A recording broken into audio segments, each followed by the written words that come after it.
transformation Skoda has made in the last 20 years to move from an automotive laughingstock to a multi-award-winning member of the Volkswagen Group is truly astounding, and the Fabia has a massive part to play in this company's success. All you have to do is check out the Auto Trader owner rating scores and you will see that owners absolutely love these things. The Fabia is actually based on the same platform as the Volkswagen Polo, the Seat Ibiza and the Audi A1, as well as sharing the same engines, gearboxes and other oily bits. But quite simply, because this car is badged as a Skoda, it will remain the least expensive of the four.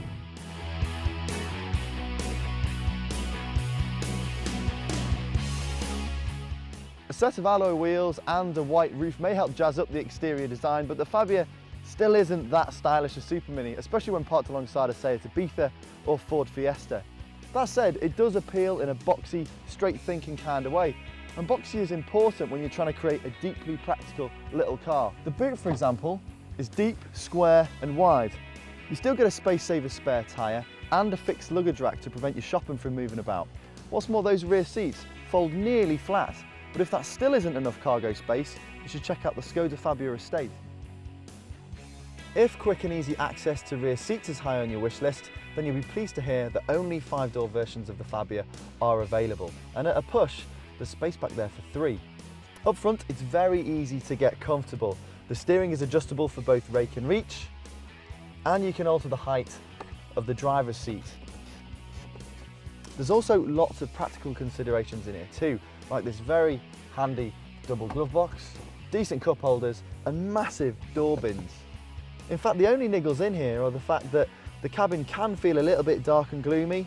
The connector for your iPod is located right down in the passenger footwell, and spec on entry-level versions is pretty stingy.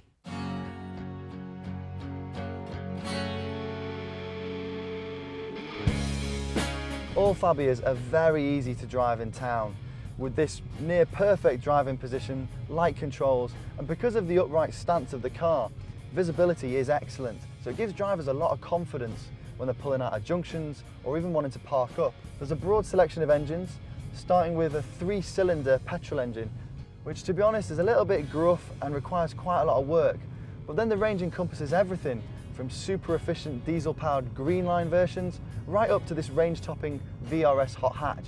Now this car uses the same turbocharged and supercharged 1.4-litre petrol engine that we've seen in the Volkswagen Polo GTI and the Seat Ibiza Cupra, and it produces an identical 178 brake horsepower. The steering is a little bit dead at the centre, but it really weights up quite nicely when you get into the corners.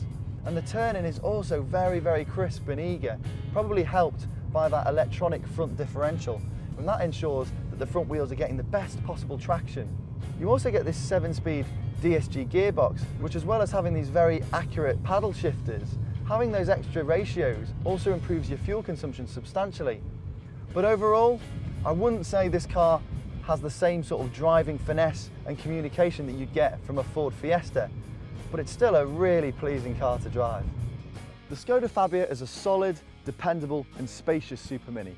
It may be more conservative than other alternatives out there, but the entire range offers excellent build quality and value for money, with the VRS example adding plenty of performance for your pound.